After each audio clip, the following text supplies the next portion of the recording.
Как ваши дела?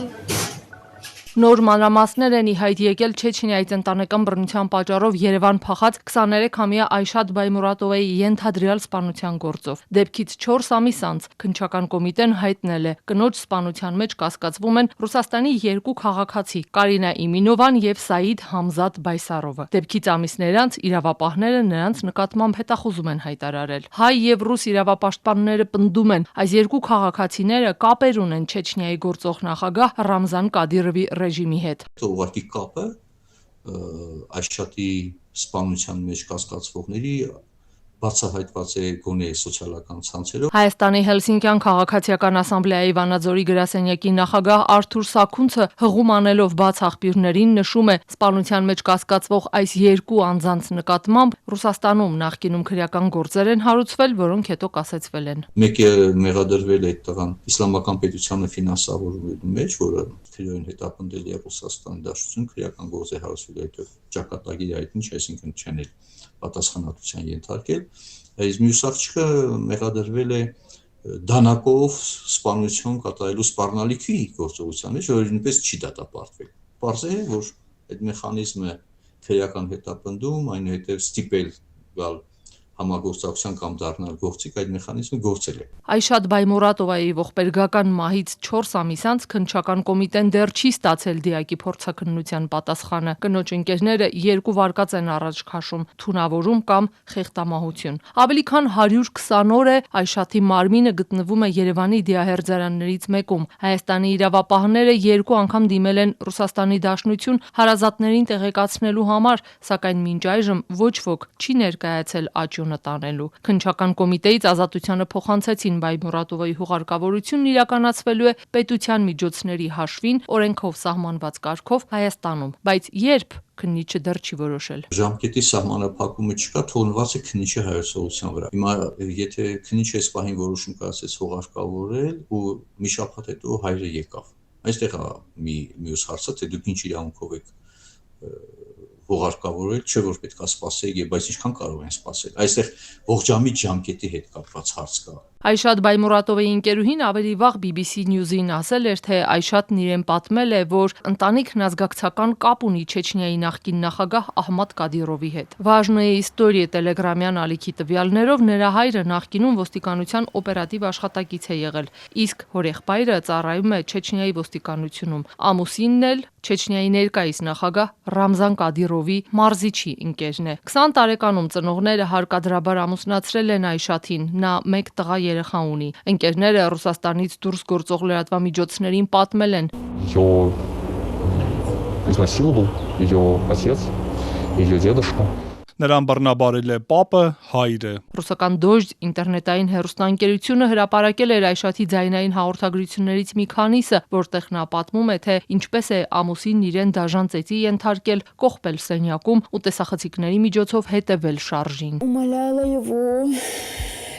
унижалась. Աղաչում էի նրան, կարճ ասած, որ ինձ հանգիստ թողներ, իսկ նա 2 ժամ շարունակ ստորացնում էր ինձ, թե ես զզվելի եմ, անպիտան եմ, ես եմ մեղավոր։ Խփում էր գլխից ու ասում, որ դա իմ մեղքն է։ Մեղքի զգացում ունեի միայն երեխայիս առջև, որ նրան լույս աշխարհ եմ բերել։ Այշաթ Բայմուրատովան Չեչնիայից Հայաստան է փախել նախորդ տարվա հունվարին։ Ռուս իրավապաշտպանները շուրջ 1 տարի պլանավորել են նրա փախուստն այն բանից հետո, երբ երիտասարդ կինը խնդրանքով իրենց է դիմել։ Հայաստանում Այշաթն ինստագրամյան բաց էջով միշտ պատմել է իր մասին, ցույց տվել գտնվելու վայրը։ Ընկերները պատմել են, որ նրա մահվան մեջ կասկածվող Կարինա Իմինովայի հետ Այշաթը ծանոթացել է ինստագրամով։ Հետո հենց նա ու մի տղամարդ վարձակալած բնակարան են հրավիրել Այշաթին։ Այդ բնակարանից նա տեսանյութ է ուղարկել ընկերներին։ Կադրում նաև Կարինան է երևացել։ Որոշ ժամանակ անց Այշաթը դադարել է պատասխանել ընկերների զանգերին։ Հոկտեմբերի 17-ից հետո ընկերներն ու իրավապահները սկսել են նրան որոնել։ 2 օր անց նրա մարմինը հայտնաբերվել է Երևանի կենտրոնում գտնվող բնակարանում։ Դոժդ հեռուստաընկերությանը պատմել է նրա ընկերը, որը ծածկել էր դեմքն ու անվտանգության նկատառումներից ելնելով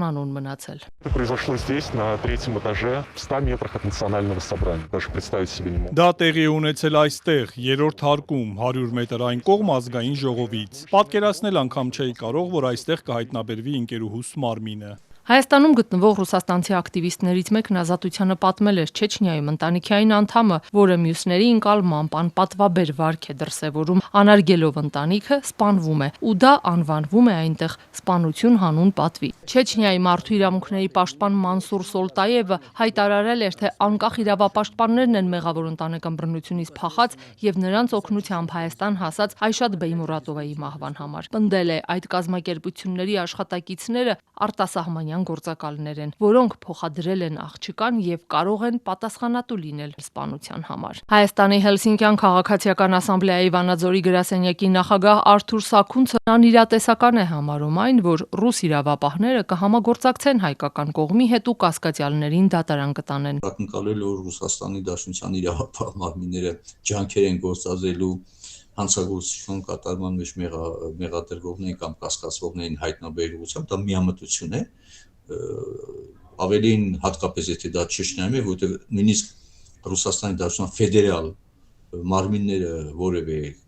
գործողություն չեն կարող կատարել Չեչնիայի տարածքում առանց Կադիրովի համաձայնության, հա, այսպես մի պետության մեջ է այդ կրիմինալ ռեժիմը։ Շաբաթներ առաջ հորից մահվան սպառնալիքներ է ստացել նաև Հայաստանում գտնվող մեկ այլ չեչեն կին, որը նույնպես ընտանեկան բռնությունից էր Երևան փախել։ Կինը դիմել է Հայաստանում գտնվող ռուս իրավապաշտպաններին, որոնք համագործակցում են նաև Հելսինկյան քաղաքացիական ասամբլեայի Վանաձորի գրասենյակի հետ։ Ոստիկանությունը համատեղ բողոքը ստանալուց հետո հայտնաբերել է տղամարդուն, որն արդեն աղջկա հետևից Հայաստան էր հասել։ Ավելի նպատակահարմար համարվեց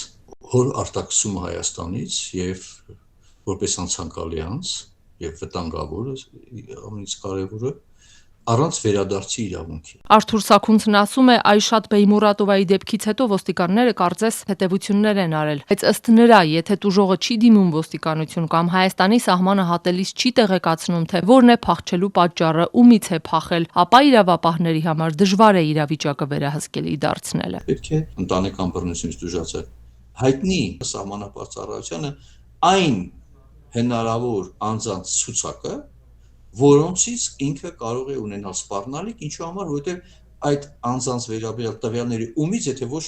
բռնությունից տուժածից կարող են իմանալ։ Հայ եւ ռուս իրավապաշտպանները դեռ կասկածներ ունեն, որ նախանցած տարի Ինգուշեթիայից Հայաստան փախած 21-ամյա Ֆաթիմա Զուրաբովայի հորեղբայրը հենց հայ իրավապահների հետ ունեցած իր կապերն էր գործի դրել, երբ 21-ամյա Զարմուհու հետևից Հայաստան էր հասել ու հենց իրավապահների հսկողության տակ գտնվող Ֆաթիմային դեմ առ դեմ հանդիպել ու ստիպել տուն վերադառնալ։ У зяти есть друг, который работает в полиции. Его зовут Сергей. Я фамилию. Հորեղբայրս ընկեր ունի Հայաստանի ոստիկանությունում, անունը Սերգեյ է եւ կարծում եմ, որ հենց իր միջոցով են իմ մասին ամեն ինչ իմացել։ Եթե ես վերադառնամ, վստահ եմ, վերջս վատ կլինի։ Լրատվամիջոցների աղմուկից հետո նրա կյանքին սպառնացող վտանգը չեզոքացվել է։ Հիմա նա երրորդ երկրում է, ընտանիքից հեռու եւ ապահով։ Ազատության հետևից Հայաստան եկած Այշաթ Բեյմուրատովայի կյանքն այստեղ 10 ամիս տևեց։ Այս ողբերգական պատմությունը հերթականն է այն դեպքերի շարքում, երբ Հյուսիսային Կովկասում բռնության ենթարկված կանանց հետո տարբեր երկրներում հենց հարազատներն են հայտնաբերում, հետապնդում, ոմանք էլ անհետանում են։ Ավելի քիչ են դեպքերը, երբ պետությունները կարողանում են նրանց պաշտպանել, բայց միայն այն դեպքում, եթե տվյալ երկիր փախած կինը իրավապահներին հայտնում է, որ ինքը բռնության պատճառով է հայրենիքը լքել։